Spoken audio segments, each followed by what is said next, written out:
नमस्कार, देशोन्नतीमध्ये मी स्वप्नील दुधारे आपलं स्वागत करतोय। आपण पाहताय देशोन्नती न्यूज। विधानसभा निवडणुकीच्या घोषणा झाल्यानंतर प्रचारादरम्यान देवेंद्र फडणवीस यांनी कर्जमाफीची घोषणा केली। या घोषणेनंतर शेतकरी अद्यापही कर्जमाफी कधी होईल या आशेवरती बसला आहे। अशातच मिळालेल्या माहितीनुसार उपमुख्यमंत्री तथा अर्थमंत्री अजित पवार यांचा या कर्जमाफीला विरोध असल्याची चर्चा आता समोर येत आहे। त्यामुळे आता हा विषय चर्चेचा बनला आहे। यावरून महायुतीमध्ये कर्जमाफीबद्दल मतभेद असल्याचं चित्र उघड होत आहे। मग अजित पवारांनी कर्जमाफीला विरोध का बरं केला याची माहिती आज आपण देशोन्नतीच्या माध्यमातून जाणून घेणार आहोत। त्यामुळे व्हिडिओ शेवटपर्यंत पाहायला विसरू नका।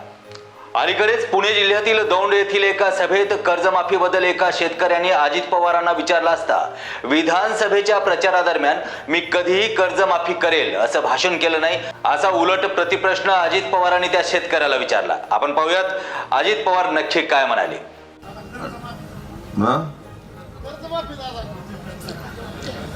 माझ्या भाषणात कधी तुम्ही ऐकलं का कर्जमाफी?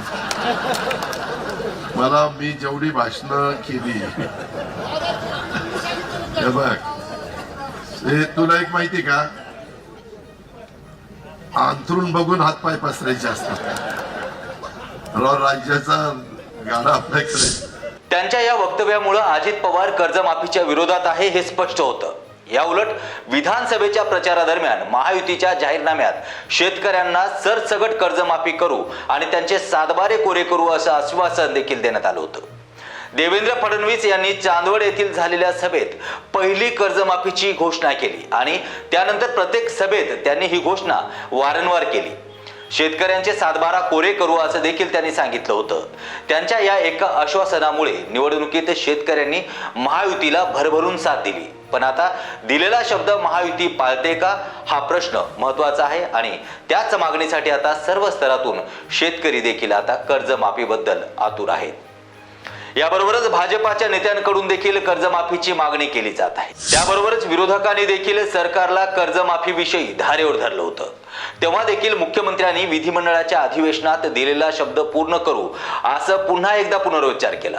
आता मात्र सरकारच्या लाडक्या योजनेमुळे तिजोरीवरती भार पडल्याने उपमुख्यमंत्री तथा अर्थमंत्री अजित पवार यांचा या कर्जमाफीला विरोध असल्याची माहिती समोर येत आहे।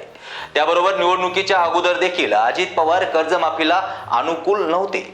अर्थसंकल्प सादर केल्यानंतर कर्जमाफीवरून पत्रकारांनी त्यांना प्रश्न विचारल्यानंतर अजित पवारांनी ऐपत पाहून खर्च केला पाहिजे असं सांगितलं होतं। विधानसभेच्या निवडणुकीनंतर राज्याला आर्थिक शिस्त लावावी लागेल अशा आशयाचं विधान करून अजितदादांनी पुन्हा त्यांचा इरादा स्पष्ट केला आहे। त्यावरून त्यांची आताची भूमिका देखील त्याच रेषेवरून जातानाचं चित्र स्पष्ट होत आहे। परंतु भाजपाचे नेते मात्र कर्जमाफीसाठी मनधरणी करतील अशी शक्यता आहे। भाजपाचे प्रवीण दरेकर यांनी देखील अजित पवारांची भेट घेऊन कर्जमाफीचा निर्णय घेऊ असं देखील अलीकडे सांगितलं होतं। यावरून महायुतीमध्ये शेतकरी कर्जमाफीबद्दल मतभेद असल्याचं देखील उघड होत आहे। महायुतीच्या या मतभेदामुळे मात्र शेतकऱ्यांच्या आशेवरती पाणी फेरलं जाईल हे चित्र आता दिसत आहे। शरदचंद्र पवार गटाच्या खासदार सुप्रिया सुळे यांनी देखील शेतकरी कर्जमाफीची मागणी राज्य सरकारकडे केली आहे। यावेळी देवेंद्र फडणवीस यांना निवडणुकीपूर्वी केलेल्या घोषणातील त्यांच्या शब्दांची सुप्रिया सुळे यांनी आठवण करून दिली। सुप्रिया सुळे म्हणाल्या की भाजपानं जाहीरनाम्यात शेतकऱ्यांचा सातबारा कोरा करण्याचं आश्वासन दिलं होतं। त्यामुळे मुख्यमंत्री देवेंद्र फडणवीस यांनी शेतकऱ्यांना सरसकट कर्जमाफी द्यावी, तसेच शेतकऱ्यांच्या सोयाबीन, कापूस, तूर पिकाला हमीभाव देण्याचं आश्वासन देखील पूर्ण करावं असं सुळे म्हणाल्या।